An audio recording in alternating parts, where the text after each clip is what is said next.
Bíbélì ìràwọ̀ ayọ̀ láti máa yọ wá fẹ́ni tí jíǹgbé, kò sí ìjì tí ó lè bòdì dán rẹ̀. Jésù ti gbà àwọn tó ti sọnù. Fún mi Bíbélì, ròyìn mímọ́ dídán, mọ́lẹ̀ rẹ̀ yóò tọ́ mi lọ́nà tòrò. Ẹ̀kọ́ ìlérí òfin ìfẹ́ papọ̀, kóru tó kọjá sọ́jà ìnípẹ̀kun.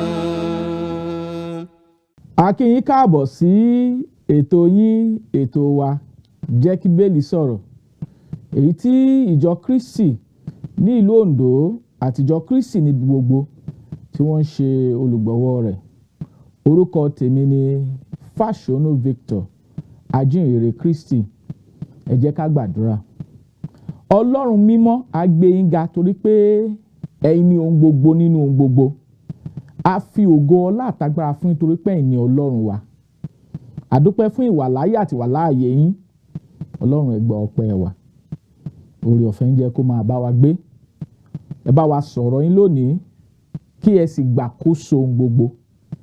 Ní orúkọ Jésù Kristi Olúwa wa. Àmín.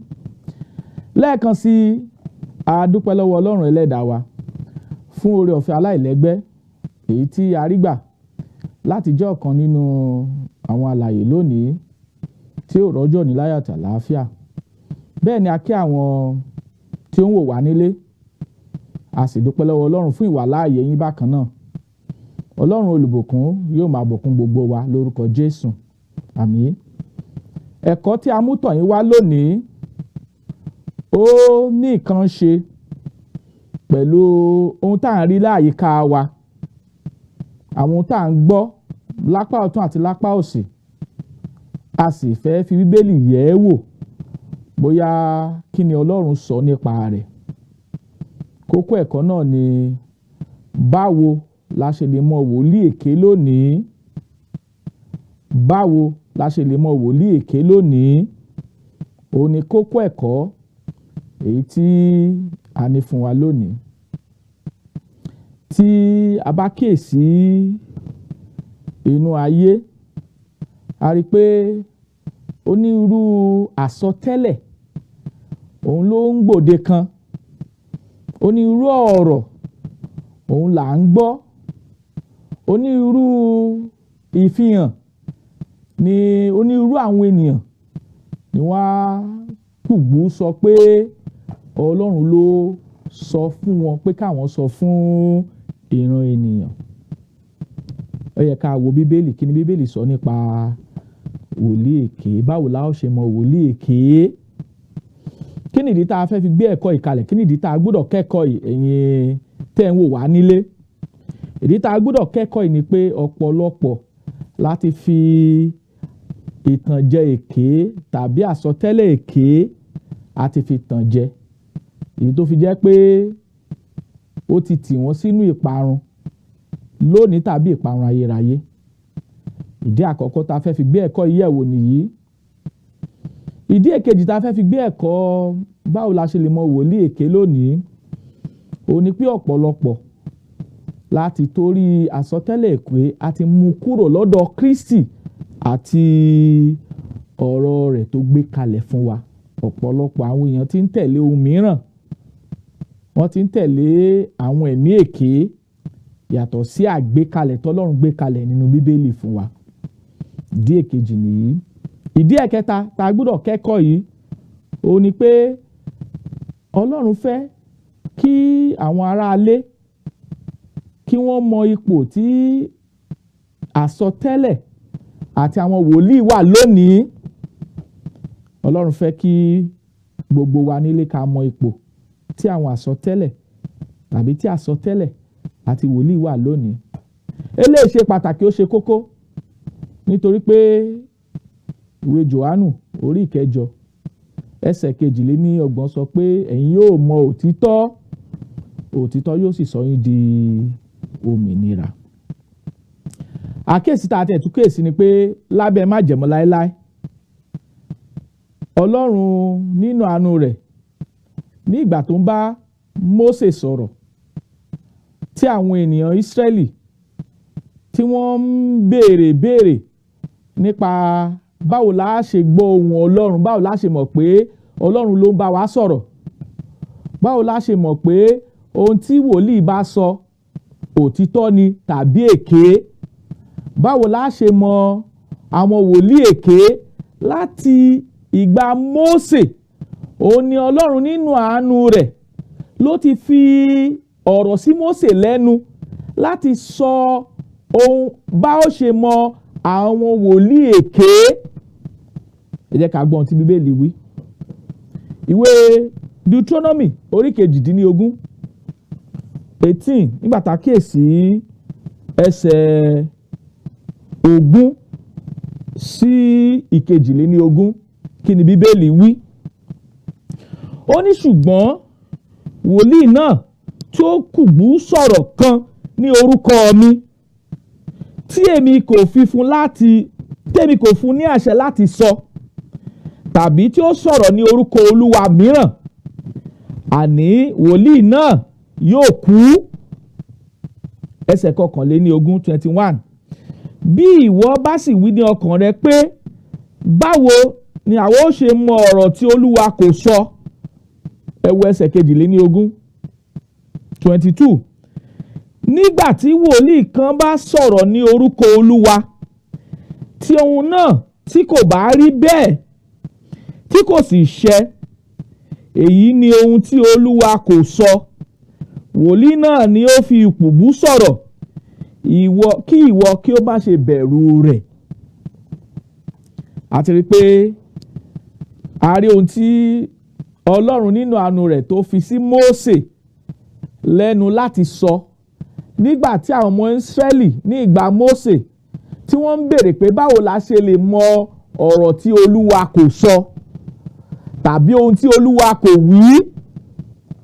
Ẹsẹ̀ Bíbélì sọ fún wa pé bí wòlíì kan bá sọ̀rọ̀ ní orúkọ Olúwa tí ohun tí ó bá sọ tí kò bá rí bẹ́ẹ̀ tàbí tí kò bá ṣẹ, wòlíì náà ohun tó sọ tàbí ohun tó rí kì í ṣe láti ọ̀dọ̀ Ọlọ́run. Ọ̀nà àkọ́kọ́ tá a fi mọ àwọn wòlíì èké nìyí. Ohun tí ó bá wí tí kò bá ṣẹ, a sọ fún wa pé kò ti ọ̀dọ̀ Ọlọ́run wá. Ìwé Deuteronomy orí 18 ẹsẹ̀ 20 sí 22 òun ló fi ìfihàn yìí hàn wá nípa bá a ṣe mọ wòlíì èké. Ohun tí wòlíì náà bá sọ tí kò bá rí bẹ́ẹ̀, a jẹ́ pé kì í ṣe ọ̀dọ̀ Ọlọ́run ló ti wá. Ìfihàn àkọ́kọ́ tá a fi mọ̀ bóyá ènìyàn jẹ́ ènìyàn Ọlọ́run tàbí kì í ṣe ènìyàn Ọlọ́run. Ẹ ká tún wo ẹsẹ̀ Bíbélì kejì, ìwé Deuteronomy orí 13. Kí ni Bíbélì wí? Deuteronomy orí 13, ẹ ká kíyèsí ẹsẹ̀ 1, ká wo ẹsẹ̀ 2 sísàlẹ̀ sí. Kí l'Olúwa wí?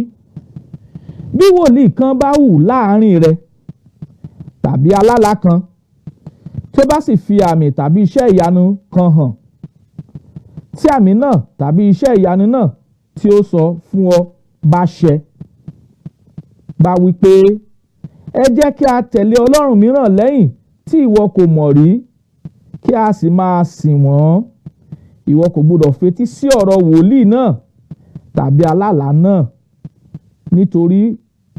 nítorí pé Olúwa Ọlọ́run yín dán yín wò ni láti mọ̀ bí ẹ̀yin bá fi gbogbo àyà yín àti gbogbo ọkàn yín fẹ́ Olúwa Ọlọ́run yín.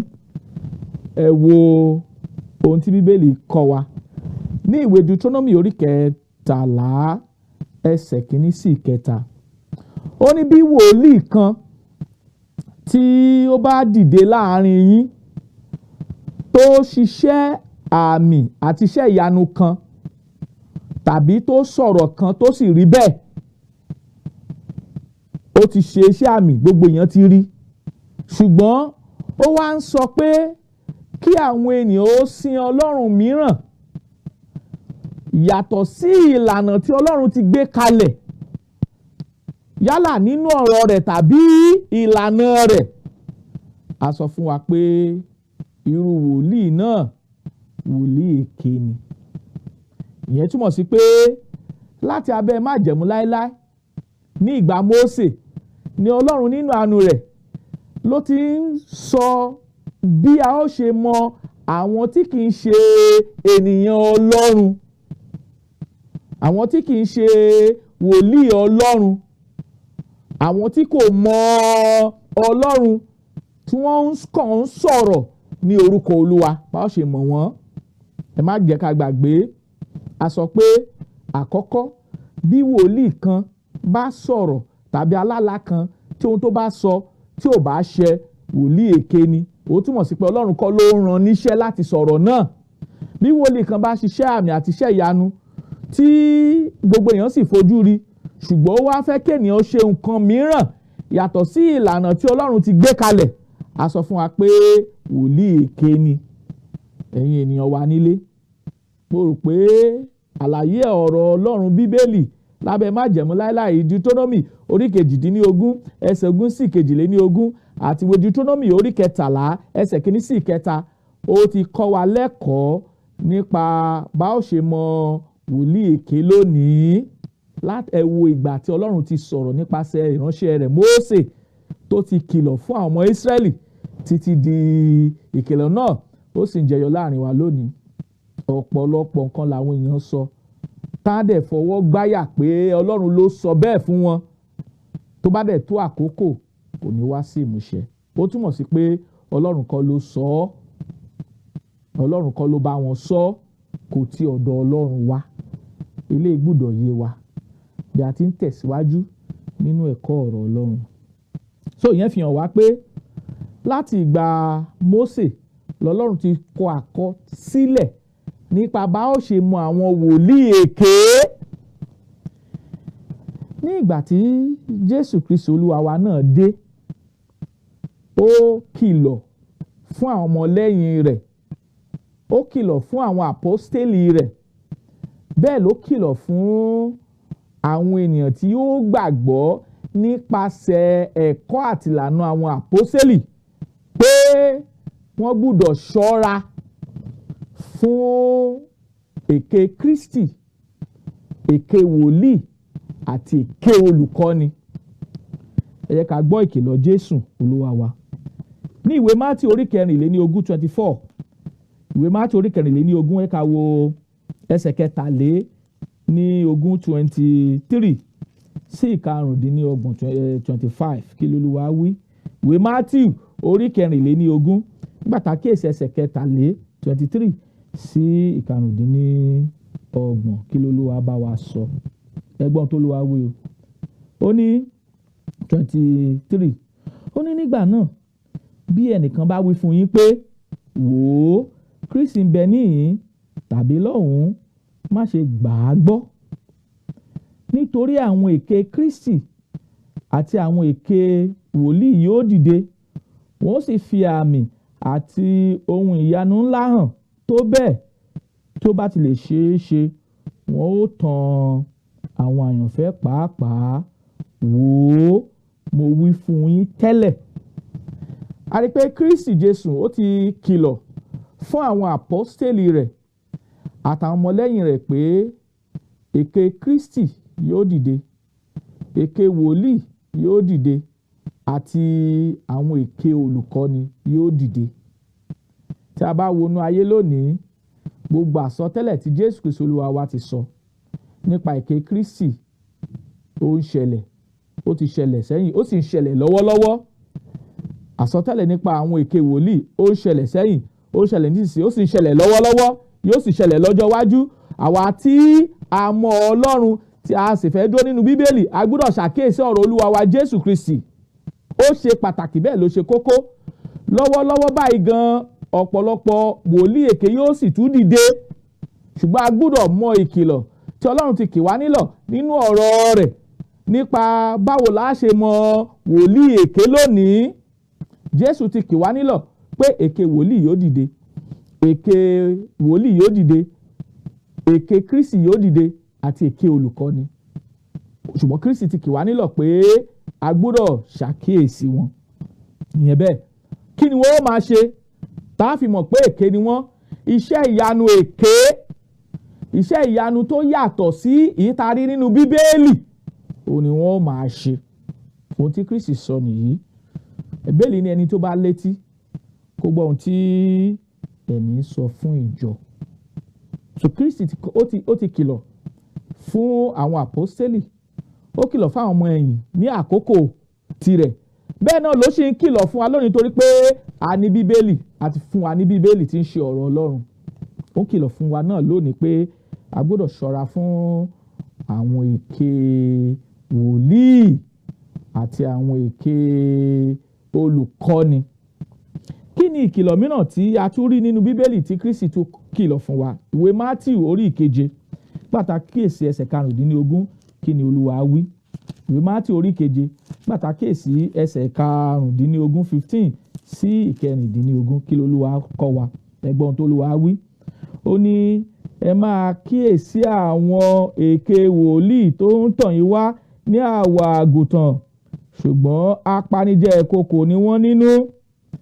Èso wọn ni ẹ̀yin ó fi mọ̀ wọ́n. Ènìyàn á máa ká èso àjàrà lórí ẹ̀gún ọ̀gàn tàbí èso ọ̀pọ̀tọ́ lára ẹ̀wọ̀n. Ẹ wo ohun tí ọ̀rọ̀ Ọlọ́run sọ. Ìkìlọ̀ kejì nìyí tí Jésù Kristi tún fi lọ́lẹ̀ nípa àwọn èké wòlíì. Kí ni àwọn èké wòlíì yóò ṣe? A sọ fún wa ní pé wọ́n ó wọ àwọ̀ àgùntàn ṣùgbọ́n apanijẹ ìkookò ni wọ́n nínú. Wọn ò ní ṣe bí èké ṣùgbọ́n wọ́n ó paradà, wọ́n á sọra wọn di àgùntàn Ọlọ́run, òjíṣẹ́ Ọlọ́run ṣùgbọ́n èké ni wọ́n. Bíbélì sì sọ fún wa pé nípa èso wọn òun ni a fi ṣe kí ni? Òun la fi mọ̀ wọ́n.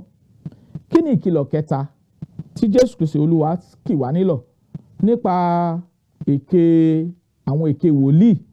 Bá ó ṣe mọ̀ wọ́n. Ẹ ká kíyèsí Mátíù orí 7 yẹn náà nígbà tá a wo ẹsẹ̀ 21 21. Kí ni Olúwa wí? Ó ní kì í ṣe gbogbo ẹni tí ń pè mí ní Olúwa Olúwa ni yóò wọ ìjọba ọ̀run, bí kò ṣe ẹni tí ń ṣe ìfẹ́ ti bàbá mi tí ń bẹ ní ọ̀run. Ọ̀pọ̀lọpọ̀ ènìyàn ni yóò wí fún mi ní ọjọ́ náà pé Olúwa Olúwa, àwa kò há sọ tẹ́lẹ̀ ní orúkọ rẹ, àti ní orúkọ rẹ ni a fi ń lé àwọn ẹ̀mí èṣù jáde, àti ní orúkọ rẹ ni a fi ń ṣe ọ̀pọ̀ iṣẹ́ ìyanu ńlá. Nígbà náà lèmi yóò wí fún wọn pé èmi kò mọ̀ yín rí, ẹ kúrò lọ́dọ̀ mi ẹ̀yin oníṣẹ́ ẹ̀ṣẹ̀. A tún ti rí ẹsẹ̀ Bíbélì mìíràn tí a sọ̀rọ̀ tí Ọlọ́run sọ àsọtẹ́lẹ̀ nípa ohun tí ó ṣẹlẹ̀ ní ìkẹyìn ọjọ́ àti ìdájọ́ tí ó gbé dìde fún àwọn oníṣẹ́ ẹ̀ṣẹ̀, àwọn tí wọ́n ń sọ tẹ́lẹ̀ tí wọ́n sì ń ṣe ọ̀pọ̀lọpọ̀ iṣẹ́ ìyanu tèké. A sọ fún wa ìdájọ́ tí Jésù Kristi Olúwa wa yóò gbé dìde fún wọn. Ẹ má ṣe jẹ́ ká gbàgbé Kọ́ríńtì kejì orí 5 ẹsẹ̀ 10. Bíbélì sọ fún wa pé a kò lè ṣaláì má dó níwájú ìtẹ́ ìdájọ́ Kristi láti sọ ohun gbogbo tá a ṣe nínú ara, ìbá ṣe rere ìbá ṣe búburú. A ó dúró níwájú ìtẹ́ ìdájọ́ Kristi láti sọ ohun gbogbo tá a ṣe nínú ara. Ọ̀rọ̀ Ọlọ́run tí a ń gbọ́ yìí ó ń dúró fún wa gẹ́gẹ́ bí ìkìlọ̀ fún àwọn wòlíì èké àti olùkọ́ni èké tí ń lọ káàkiri tí ń pera wọn ní ènìyàn Ọlọ́run. Ọjọ́ ìdájọ́ ó wà níwájú wa. Àyè fún wa nìyí láti ronú pàtó pé Kristi ti sọ pé òun yóò kọ àwọn oníṣẹ́ èké, oníṣẹ́ ìyanu èké àti bẹ́ẹ̀ bẹ́ẹ̀ lọ. Sọ ẹsẹ̀ Bíbélì tí a kà yìí, Kristi ti fún wa ní ọ̀pọ̀lọpọ̀ ìkìlọ̀. Ìwé Mátíù orí 14 ẹsẹ̀ 23 sí 25. Kristi fún wa ní ìkìlọ̀. Ìwé Mátíù orí 7 ẹsẹ̀ 15 sí 16. Kristi kì wá nílọ̀. Ìwé Mátíù orí 7 ẹsẹ̀ 21 sí 23. Kristi kì wá nílọ̀ nípa wòlíì èké, Kristi èké àti olùkọ́ni èké. ètò pàǹbarì ẹ̀ ni pé Kristi sọ pé òun kò ní mọ àwọn oníṣẹ́ ìyanu èké tó ń pera wọn ní wòlíì, òun ò ní mọ̀ wọ́n ní ọjọ́ ìdájọ́. Jésù Kristi ti fún wa ní ọ̀pọ̀lọpọ̀ ẹ̀kọ́ fún ìjọ lónìí nípa bá ó ṣe mọ àwọn wòlíì èké àti olùkọ́ni èké àti àwọn àpọ́sítélì èké. Eléyìí gbọ́dọ̀ yé wa. Ẹ má ṣe jẹ́ ká gbà wípé láti ìgbà májẹ̀mú láéláé Ọlọ́run ti sọ̀rọ̀ nípa bá ó ṣe mọ wòlíì èké. Bí wòlíì kan bá dìde tó bá sọ̀rọ̀ ní orúkọ Olúwa tí ó tó bá sọ tí ò bá ti ṣẹ, wòlíì èké ni. Bí wòlíì bá dìde tó bá ṣiṣẹ́ ìyanu kan tí gbogbo èèyàn sì rí pé iṣẹ́ ìyanu lélẹ̀, ṣùgbọ́n gbogbo ìlànà ẹ̀kọ́ àti ohun tó ń ṣe ó yàtọ̀ sí ìlànà tó Olúwa gbé kalẹ̀, wòlíì èké ni. Kristi sì sọ onírúurú ọ̀rọ̀ fún wa nípa bá ó ṣe dá wòlíì èké mọ̀. Kí làwọn àpọ́sítélì Jésù, kí làwọn àpọ́sítélì Jésù Kristi, kí ni àwọn ọ̀rọ̀ tó tún sọ fún wa nípa bá ó ṣe mọ àwọn wòlíì èké? Ìwé Jòhánù kínní orí 4 nígbà tá kíyèsí ẹsẹ̀ 1 sí 7 kí ni Bíbélì kọ́ wa? Ẹ ká wo ohun tí Bíbélì kọ́ wa. Ìwé Jòhánù kínní orí 4 ẹsẹ̀ 1 sí 7. Olùfẹ́, ẹ má ṣe gba gbogbo ẹ̀mí gbọ́, ṣùgbọ́n ẹ dán àwọn ẹ̀mí wò bí wọ́n bá ṣe ti Ọlọ́run, nítorí àwọn wòlíì èké púpọ̀ ti jáde lọ sínú ayé. Ẹ wo ẹsẹ̀ 2.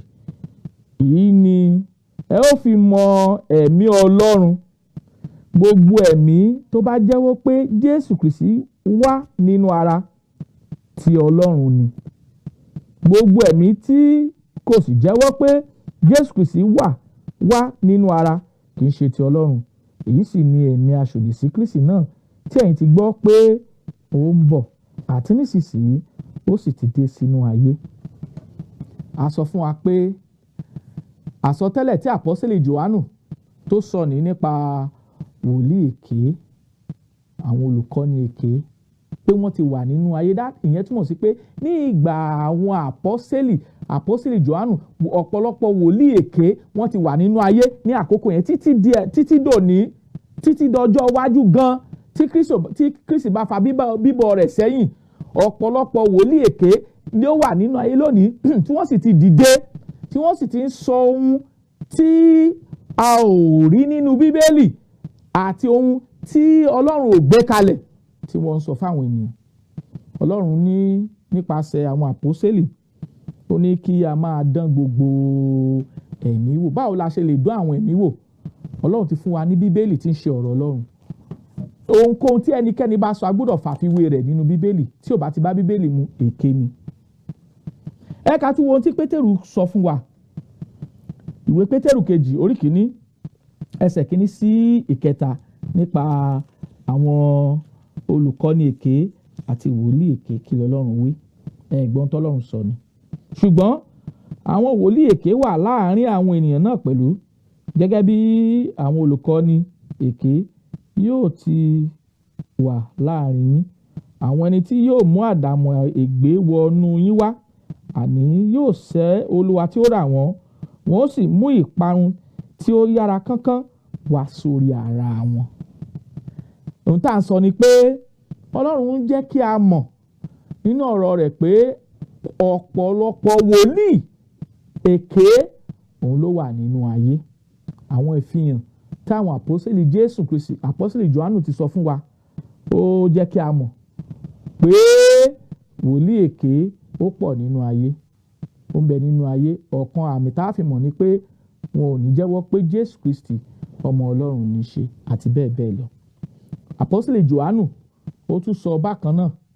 Ẹ ká padà sí ìwé Jòhánù yẹn, ìwé Jòhánù kínní orí 4 nígbà tá kíyèsí ẹsẹ̀ 6 kí l'Ọlọ́run kọ́ wa. Ẹgbọ́n tẹ́sẹ̀ 6 wí. Ó ní ti Ọlọ́run ni àwa, ẹni tí ó bá mọ Ọlọ́run ó ń gbọ́ tiwa, ẹni tí kì í ṣe ti Ọlọ́run kò gbọ́ tiwa. Nípa èyí ni a ó fi mọ ẹ̀mí òtítọ́ àti ẹ̀mí èké. Ẹnikẹ́ni tó bá ń tẹ́tí sí ẹ̀kọ́ àti ìlànà àwọn àpọ́sítélì á sọ fún wa pé ó mọ Ọlọ́run, ó sì gbọ́ ti Ọlọ́run.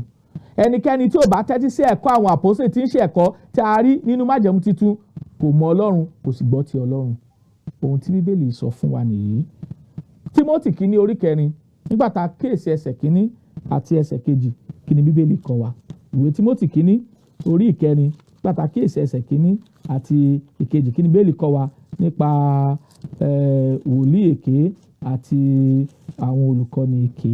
Ó ní ṣùgbọ́n ẹ̀mí ń tẹnumọ́ pé ní ìgbà ìkẹyìn àwọn mìíràn yóò kúrò nínú ìgbàgbọ́, wọn ó máa fiyèsí àwọn ẹ̀mí tí ń tan ní jẹ àti ẹ̀kọ́ àwọn ẹ̀mí èṣù, nípa àgàbàgebè àwọn tí ń ṣèké, àwọn tí ọkàn wọn tìkálára wọn dàbí èyí tí a fi irin gbígbóná jó, àwọn tí ń dánilẹ́kun láti gbéyàwó, tí wọ́n sì ń pàṣẹ láti máa ka èèwọ̀ oúnjẹ tí Ọlọ́run ti dá fún ìtẹ́wọ́gbà pẹ̀lú ọpẹ́, àwọn onígbàgbọ́ àti àwọn tó mọ òtítọ́.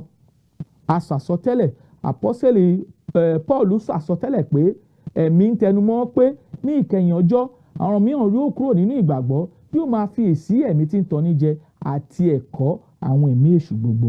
Ohun tá à ń sọ ni pé àwọn àpọ́sẹ̀lì Jésù Kristi àti Mósè ní Ọlọ́run lábẹ́ májẹ̀mú láéláé ti sọ bá ó ṣe mọ àwọn wòlíì èké.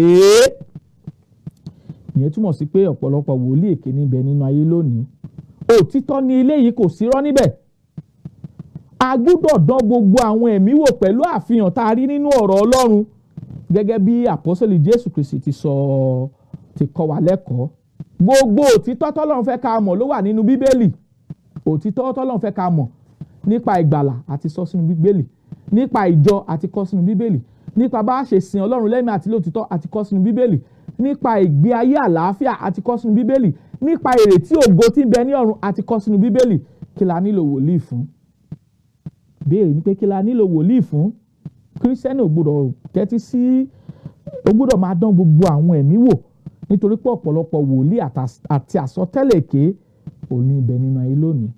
Sátánì pàápàá òun ló ń rán àwọn ẹ̀mí ìṣìnà yìí, ẹ̀mí ìtọ́jẹ́ yìí sínú ayé láti tàn àwọn ènìyàn tó fẹ́ láti sin Ọlọ́run jẹ, nítorí pé wọ́n kọ̀ láti tẹríba fún òfin Ọlọ́run. Ìdí tí wòlíì fi pọ̀ náà ayé lónìí ni pé àwọn èèyàn ní ìfẹ́ sí ọ̀rọ̀ òtítọ́ ọ̀rọ̀ Ọlọ́run mọ́ tá a kọ sínú Bíbélì. Ohun táwọn èèyàn ń wá káàkiri ni pé àsọtẹ́lẹ̀ làwọn èèyàn ń wá káàkiri. Ṣùgbọ́n Ọlọ́run jẹ́ kí a mọ̀ pé ọ̀pọ̀lọpọ̀ wòlíì èké òun níbẹ̀ nínú ayé lónìí. Ǹjẹ́ a tilẹ̀ ní wòlíì nínú ayé lónìí bí? Bíbélì tilẹ̀ jẹ́ ká mọ̀ pé gbogbo ohun tọ́lọ́run fẹ́ ká mọ̀ nípa ìwà bí Ọlọ́run, ìwà mímọ́, ìwà pípé àti ìwà òtítọ́ láti fi wà nínú Bíbélì. A ò nílò wòlíì mọ́ lónìí, torí pé gbogbo tọ́lọ́run fẹ́ ká mọ̀ pátá láti kọ sínú Bíbélì fún wa. Ẹ̀yin ènìyàn wa nílé, eléyìí gbọ́dọ̀ yé wa. A ti sọ fún wa bá a ṣe mọ wòlíì èké, bá a ṣe dẹni ìgbàlà gẹ́gẹ́ bí a ti sọ tẹ́lẹ̀, ó wà nínú Bíbélì. Bá a ṣe ìjọ tá ó wà tá a fi lọ sí ìjọba Ọlọ́run, a ti fi hàn wá nínú Bíbélì tí ń ṣe ìjọ òtítọ́, ìjọ Jésù Kristi Olúwa wa. Ẹ̀kọ́ tá ó kọ́ tá a fi dé ìjọba Ọlọ́run àti kọ́ sínú Bíbélì fún wa. Ìlànà ẹ̀sìn tá ó sìn, àwa kọ́ la kọ́kọ́ bẹ̀rẹ̀ ẹ̀sìn, àwọn àpọ́sítélì ló kọ́kọ́ bẹ̀rẹ̀ ẹ̀sìn Kristi, ó wà nínú Bíbélì, a gbọ́dọ̀ tẹ̀lé. Àtòní irú ẹ̀kọ́ tá a gbọ́dọ̀ tẹ̀lé. Ọlọ́run fẹ́ ká tẹ́tí sí àwọn wòlíì èké tí ń bẹ nínú ayé lónìí. Gẹ́gẹ́ bí àsọtẹ́lẹ̀ Bíbélì, gẹ́gẹ́ bí ọ̀rọ̀ Ọlọ́run, kò sí wòlíì mọ́. Ẹ wá wo Kọ́ríńtì kínní orí 13 ẹsẹ̀ 8. Ohun tó nìkan ṣe pẹ̀lú àsọtẹ́lẹ̀ ó yóò dópin, tó nìkan ṣe pẹ̀lú ahọ́n yóò di asán, tó nìkan ṣe pẹ̀lú ìmọ̀ gbogbo ẹ̀ yóò dópin. A ti kọ àkọsílẹ̀ gbogbo tó yẹ ká mọ̀ nípa Ọlọ́run àti kọ fún wa nínú Bíbélì. Ẹ jọ̀ọ́ jẹ́ ká tẹ̀lé ọ̀rọ̀ Ọlọ́run. Ìyọ́nú Ọlọ́run la fi ń bẹ̀ wá kí a padà sínú Bíbélì, ká padà sínú ìfẹ́ Ọlọ́run. Ọlọ́run yóò ràn wá lọ́wọ́ lórúkọ Jésù. Tí tá a tó fi rí pàdé lọ́jọ́ mìíràn, kí ìbùkún Ọlọ́run kó máa bá wa gbé. Àmín. Tí ẹ bá fẹ́ láti béèrè lórí ohun tí ẹ ti gbọ́ lónìí, àwọn nọ́mbà tí ẹ ó pè wá sí nìyí: 08057444902 tàbí 08065717023. A ó tún pè fún wa. Nọ́mbà tẹ́ ó pè wá sí nìyí fún àdúrà tàbí ìbéèrè nípa ọ̀rọ̀ Ọlọ́run: 08057444902 tàbí 08065717023. Àlàáfíà Ọlọ́run yóò máa bá wa gbé. Ẹ jẹ́ ká dúró nínú òtítọ́ Kristi. Olúwa yóò wà pẹ̀lú wa. Àmín. Fún mi ní Bíbélì ìràwọ̀ ayọ̀ láti máa yọ̀ wá fẹ́ni tí jíǹgbé. kò sí ìjì tí ó lè bòdì dán rẹ̀. Jésù ti gbà àwọn tó ti sọnù. Fún mi Bíbélì, ròyìn mímọ́ dídán, mọ́lẹ̀ rẹ̀ yóò tọ́ mi lọ́nà tóóró.